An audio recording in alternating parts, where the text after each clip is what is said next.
I had to divide the video into 2 parts, which is crazy. But I think with my 7th one, my last one, I got confused.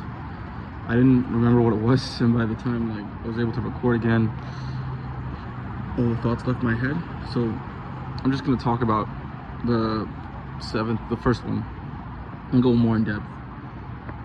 I have a long history of being bullied.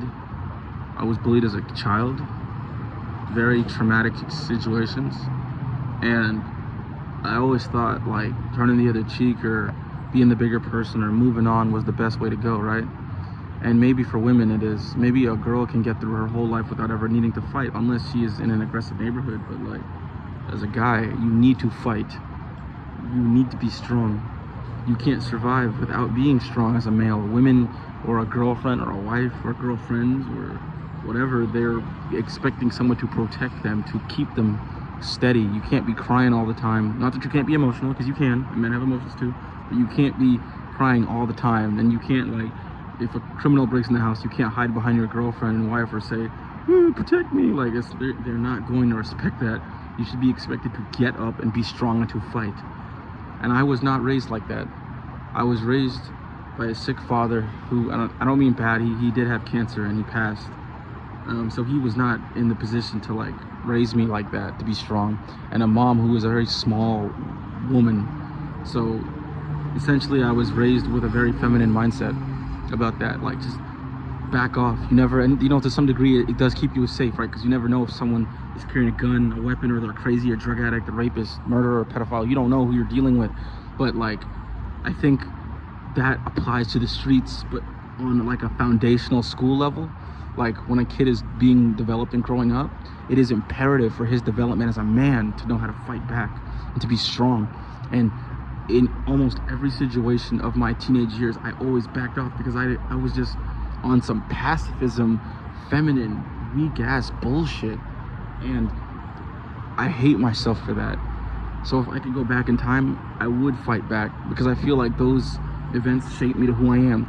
I grew up to be a passive, conflict avoiding coward of a man who is afraid to take the wrong direction against someone who hurts them, because they don't want to lose everything. I'm afraid to lose everything, so I'm not able to keep anything. Or maybe I do keep everything, but I lose my self-respect. My self-respect died years ago and was taken from me when bullies hurt me and took everything from me. It's been 10 plus years, 20 years actually, since elementary bullying, and 10 years since high school bullying. And every aspect of my personality and core is still shaped by it. I'm trying to learn how to forgive myself. I'm trying to learn how to become stronger. I'm trying to learn how to get past the bullying 10 years later, 20 years later, right? Because I'm 28 right now. So 8 years old was when it started as a kid. So that's why I say 20, and then 10 years from 18. So I'm still trying to heal from that trauma, but I don't know if I ever will. I want revenge on my bullies. I think they deserve to suffer for what they've done to not just me, but to everyone else. That's why when I've seen comments on some videos about dealing with their bullies and stuff, I see people say that was, 10 years ago. If you're still thinking about shit from high school, you have problems. You damn right. If someone cuts off your arm, it doesn't grow back. If you're judging someone as a judge on a criminal, you don't judge them for all the good they've done. They are punished for all the horrible things they've done. You don't just forgive and forget. I think that's the problem. And to quote JJK here, the best anime of all time, good people enable bad people to keep being bad. You forgive them. The act of forgiving someone who's hurt you and hurt others is inherently evil. You can't forgive that. That's spitting in the face of the victims. That's saying that even though you've done these terrible things, you are pardoned. No. Hell no. I will, and if any sane, any moral person could never forgive someone who's done such terrible things to another human. Those aren't even humans anymore.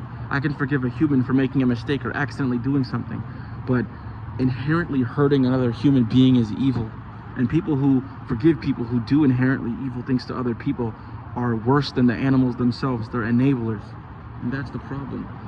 My heart has nothing but hatred for bullies, and I'm trying to forgive myself, because I was young and weak at the time, but I will never forgive those people who hurt me.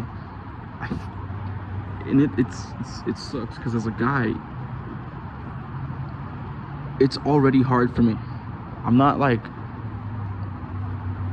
the strongest dude or the tallest dude, and some guys are, you know, big or tall, so they never have to worry about getting bullied, even though emotionally they're weak. But if you're a smaller dude, or like you're a fat dude, or you have a mental disorder or a mental illness, or you're a guy that doesn't have much going on, like when you're an easy target and you don't have a strong mind, like that's the worst combination, man. That's a death sentence socially. Like that's how you get traumatized, because people just keep becoming a victim again and again and again. And then you know how schools are. You fight back, you lash out, then you're the bad guy. And then people wonder why there's so much people hurting people with, like, you know, those crazy teenagers that like do school shootings and stuff. Like I feel so sorry for people who do things like that, because I truly believe like no one wakes up and thinks, hey, I'm gonna go shoot up a school, you know. Like, so when I see these reports, I can only like wonder what kind of monsters were they around that they felt like they had no other need to do something like this, you know. Because there's tons of suicidal teenagers, there's tons of suicidal adults, right? People kill themselves all the time, unfortunately, but it is true, where people feel there's no way out. But that killing yourself is one thing, but to think I can't killing myself is not just enough, but I have to kill me and take out as many of them as possible to have that level of resolve. I can't even imagine what a human being had to be put through to be in that position. Like, I'm not saying everything happens for a reason. You know, there are plenty of Ted Bundys and, like, you know, crazy ass people. But like, I think the vast majority of people do not wake up with the intention to murder their classmates or to murder their college mates or to murder their coworkers. You know, the majority of them don't, right? We're not talking about the crazies who would have done shit regardless of their environment. I'm talking about the ones who are inherently shaped by their environment. So with me, I always saw myself as a victim, because I had always been victimized. And when I tried to step out of that shell of not being a victim, I got punished even harder. I pushed the world just pushed me back farther and farther. And then I remember as a kid, right, like 18, I tried to push back. I said, no, I'm tired of this shit. And I trained, I worked out, I thought I got to a confident place. And when I was met with the wall of reality, I was met with the physical manifestation of everything that is wrong. I'm strong, you're not. He was bigger than me, I'm smaller than him. That's the core truth. Power, everything else is irrelevant. Strength is what determines what's right or wrong. Strength is what determines who wins or loses. Strength is what matters between who lives and dies. There's no such thing as destiny or fate or predestination. It's just one person's ideals clashing against another's. I'm strong, you're weak, stop me. Oh, you can't? Then it looks like what I want is the way it is, and it stays that way. Pure and simple. You know, when I came across that situation, it was 18. There was some kid named, you know, I'm gonna say his name. If you find him, his name is Trevor Copus. That's his real name. He's a fat fuck, piece of shit. He dog shit treated me. He was racist. He was offensive. He might have had black friends, but the way he treated me, he made fun of a mentally disabled girl, and then he bullied me as well, like just for being smaller than him, for being shorter. And I told him to stop. I'm like, stop, shut up, shut the fuck up, stop. I'm gonna, like, I stopped, and like, he clearly wanted a reaction. He didn't care. He laughed. People like that laugh in the face of hurting. Those aren't humans. They're not people. He wasn't a person. He was an animal. And when I was met with that reality, when it happened when I was in high school, I'm a little kid, like an 17, 18-year-old kid. I'm like, wow, he doesn't care. People like this don't care. And it just made me realize, if I was bigger and stronger, he couldn't do that. He couldn't get away with it. And in the moment, I just got up.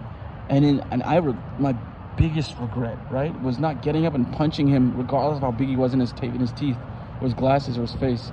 I just got up, cried, and I left, because I truly believed that turning the other cheek was the better move and made me a stronger person. Not fighting doesn't make you stronger. Not fighting makes you weak. I just want you to say that. I don't know where people get this concept from, that pacifism is true strength. That just makes you a coward through and through. Because the worst thing a good man can do is sit back and let a bad man do nothing. Had someone stepped up to him, had I stepped up to him and punched him in his face, he would have learned, because again, this is the only way animals learn, is through violence and pain, that it's not good to treat another person like that. Essentially, my cowardice enabled him to go and hurt other people. Because I was weak, who knows how many other humans he hurt along his way, because he didn't learn his lesson. Had I just punched him in his fucking face. And I live with that regret every single day of my life. And I can't sleep, I can't eat for the last 10 years, no matter how much therapy I've been through, no matter how much medication. My self-esteem and who I am, my joy as a child was ripped from me, not just from him, but through a variety of different bullies. And every time I fought back, the world sat me down and reminded me my place. And I need to find my esteem again. So to all those who say people change and people can become better people, I don't care. They need to suffer for what they've done. They deserve jail, prison, life in prison, death penalty. They should be held accountable. The penalty for bullying should be death. It's plain and simple. People who hurt others should also be hurt. They don't learn any other way. They're not human. People who can laugh and hurt people like that, like, for me, I can't even fathom hurting anyone, you know, or even making someone feel uncomfortable or disrespected, because it's happened to me before. But for people who live their whole lives unchecked, thinking they're a main character, like, that's the problem with this generation. No one's ever beat their fucking ass. And because of that, people go online and they talk all sorts of crazy. Like, they've gotten used to not being punched in the face for being disrespectful or rude. Violence keeps people in check. If you want peace, carry a big stick. You know, those are very good quotes to live by. So I just wanted to do this video on bullying and 10 years after being bullied. Yeah. Thank you. Subscribe to my channel.